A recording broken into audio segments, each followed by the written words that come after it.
My name is Max, and I'm glad to welcome you from the homeland of Heineken. I hope all of you heard about a new trend which called open networking. And on behalf of AMS-IX, we want to share some slight experience that we gained in this field.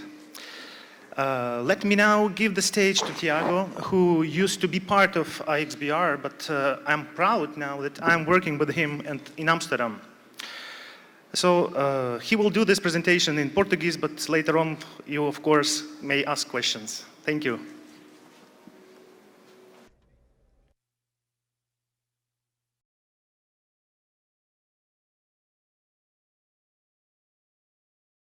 So the purpose of this presentation is to talk about our experience in the implementation of this new network and sharing the pros and cons and the good experiences and bad experiences. You probably know AMS-IX. It is a non-profit, independent, neutral company that is celebrating its 25th anniversary this year. We are present in 14 data centers in Amsterdam, about 850 ISNs that are connected, and we have a 6.3 terabits peak in Amsterdam. We have 50 or 60 people in our team working for the prosperity of IX. The AMS-IX platform, if you look at the top of the slide, we have the legacy clients, 10 megabits to 1 giga. And the bottom part of the slide, you see our clients above 10 megabits, and we have mirrored systems, and we have cross-connect. If we need to run a maintenance or if we have any problems, there is flexibility to replace the customer with the 20 millisecond flap. That's very good. Downtime is practically zero. We are not present just in Amsterdam. We are also present in Mumbai, the United States, Hong Kong, Curacao.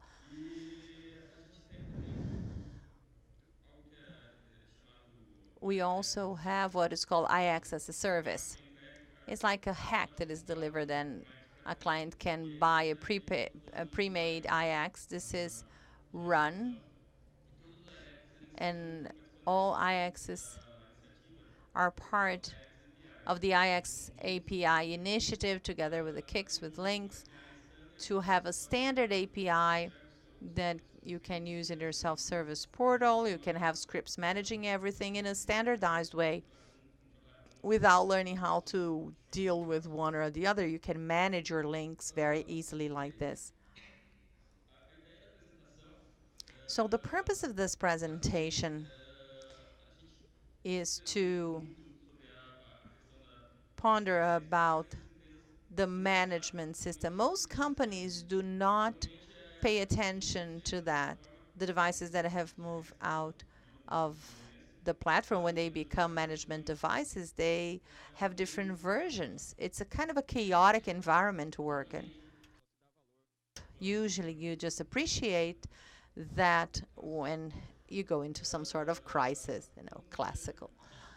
So since the beginning, we chose to have an out-of-band management system, separating management data from the platform. The platform has customer data. This is critical because managing these devices basically manages our bread and butter. So this is why it's so important. Our internal management traffic go through these, and then SLX, and everything that has to do with management, the traffic goes through here. Here's some information about our legacy network. Most importantly, we had several vendors, different versions, devices moving to their end of life period, and we had string rings, like a MRP, like a protocol to protect ring, like Cisco's rep, but it not always worked as expected. Sometimes there was risk of loop or split brain in your network.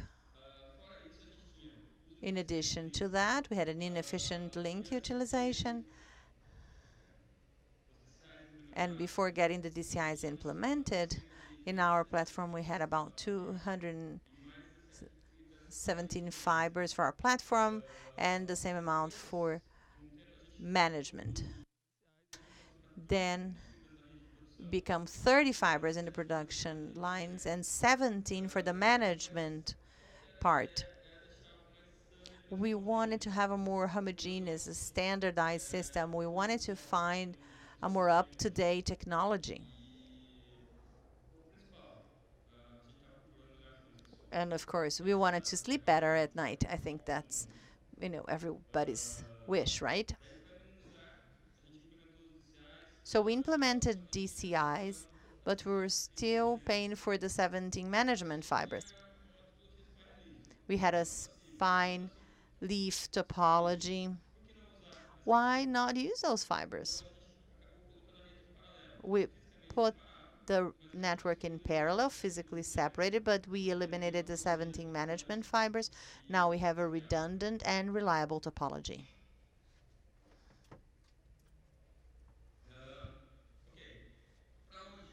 So, where should we go? 10 years ago, we didn't have many options to choose from. But today, there are many technologies available, different vendors, different architectures. So we started running some proof of concepts, thinking about this possible change. As usual, we are beta testers, so we started making analysis and we decided to use bare metal and software from third parties. Bare mount switch is like a server architecture. You have your switch with your Linux, you can replace your operating system, and if it's not working right, you keep on, or just, if it not, you just replace it. You're not tied to that technology.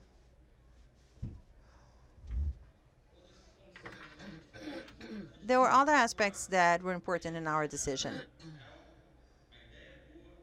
So the idea was good, we were pleased with it, but we needed something reliable, standardized, well-maintained. We started looking for a solution like that in the market. We wanted a flexible, functional, simple software solution.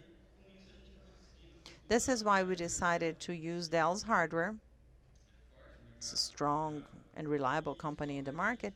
And as for the software, we decided to use Pluribus because they had a unified manufacturing system. There are other competitors that are great, but we were focusing on our needs at the time.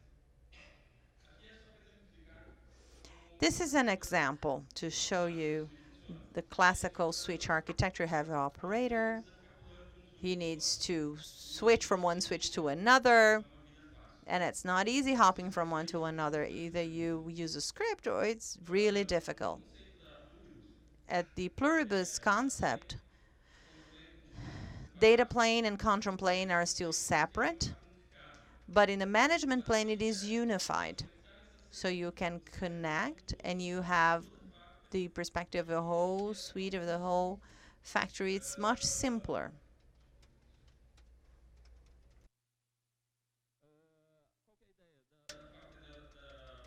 So what is the idea of pluribus fabric concept? They have peer-to-peer between switches, and they implement distributed as the solution. The switches are independent from each other, and it works very well. It's geographically distributed. The SDN controller is not centralized, so if you have one problem, you don't have to stop it all. And that's what we expected from a solution like that. The idea behind it is that each peer closes a TCP for management, and they have a microcontroller, SDN at the switch, and a listed data group to know what's going on with each one of the switches. We see that as a single optical unit, as if it was one total destroyed equipment. And once you close the sessions, you create an overlay.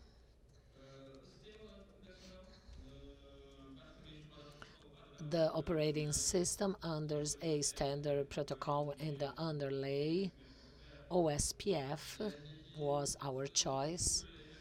And we had a VXLAN overlay with the VX in each one of the leaves. We have tunnels and full mesh, improving better use of links, a better attempt to avoid loops, and the possibility to create clusters to MCLAR. MCLAG, I mean, MCLAG. This is the internal view of a simplified switching. In the beginning of the bare metals implementations, switching, they have two internal plates, an Intel, an Alton plate. Some they have VGA to be managed. They have a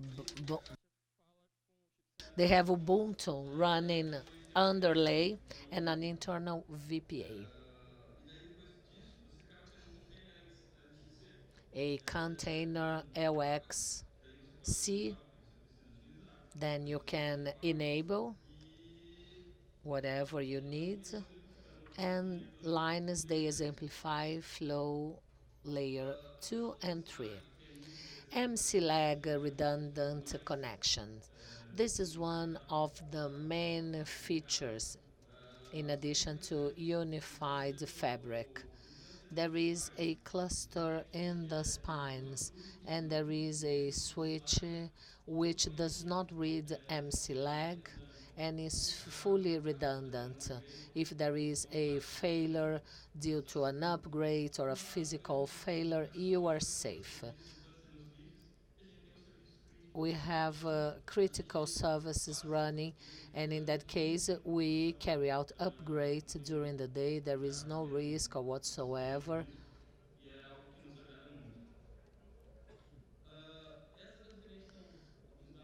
Here we have the final topology regarding management and network. We have over 1,000 ports running here. The platform is similar to ours, but independent from a physical perspective, I mean.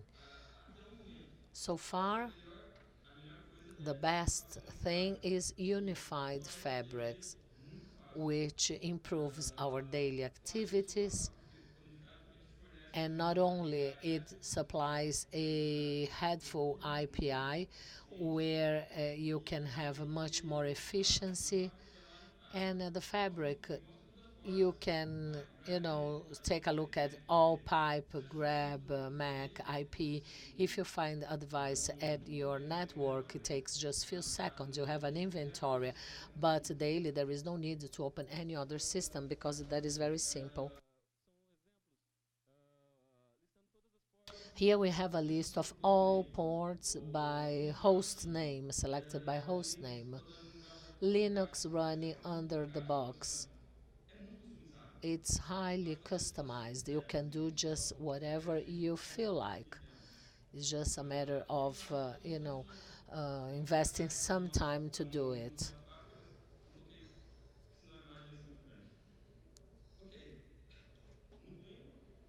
Well, that looks wonderful, very useful, but that became a critical network as our whole view depends on that. Fair enough. And what happens if your management network dies, if that becomes unreachable, if you cannot connect, you cannot see anything, that will have no impact at your platform. But if you cannot see what to do, we should have a backup plan. We can have a management network to support a management network.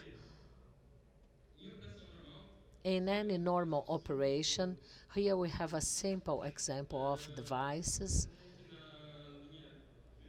In the green line, we have a second interface of the terminal service. You connect a passive channel where you connect all units. Terminal services, they are Linux mainly, and there is a second backdoor segment out of each terminal service. You can connect any other terminal service, regardless if that is running or not. You may be thinking that's a bit too much, but that's not.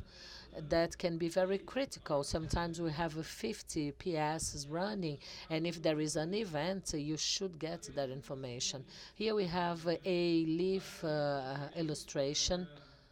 It's a management switch failure on leaf B. You cannot tell if the platform is working or not, but via this passive channel, you're able to jump to this website terminal service and then connect it to other devices via console, perform an initial troubleshoot, and maybe recover it. You don't need to run to a data center on a Sunday morning.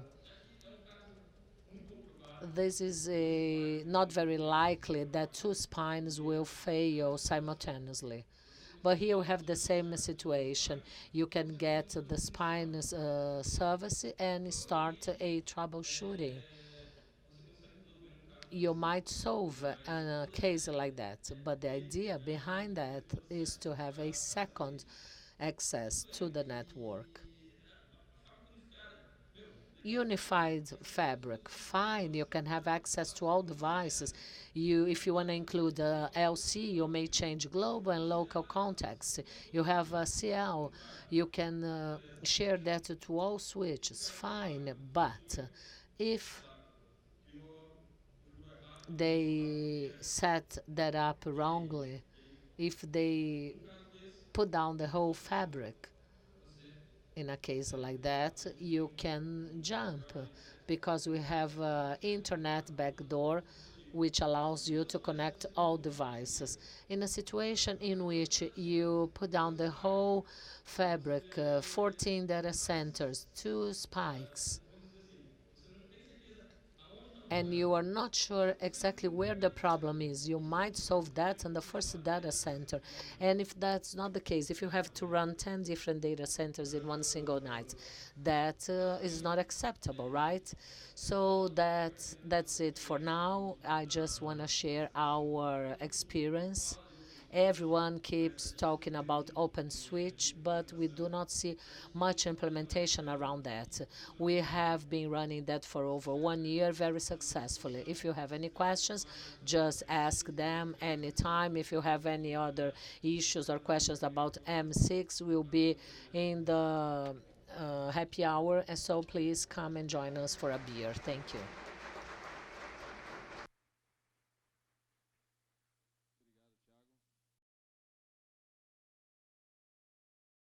Are there any questions? You've mentioned SDN and understood that you had a management perspective when you mentioned that. So what do you use for NBI for off-bound? In fact, that is transparent to us. The internal API does not require that visibility. If the switch loses connection between the APIs, they will keep working. Let's give an example. All databases, they are single, but if you lose the contact to the fabric, let's say that you have no longer communication to the fabric. That keeps working until you have a second version. There won't be any disruption if there won't be any communication between the management. A second question, do you reach any deployment level such as Puppet, TIFF, NetConf, or anything similar to that? We have API via REST, but the management network does not change all that frequently. So we have something similar to that, but to our platform is all fully automated.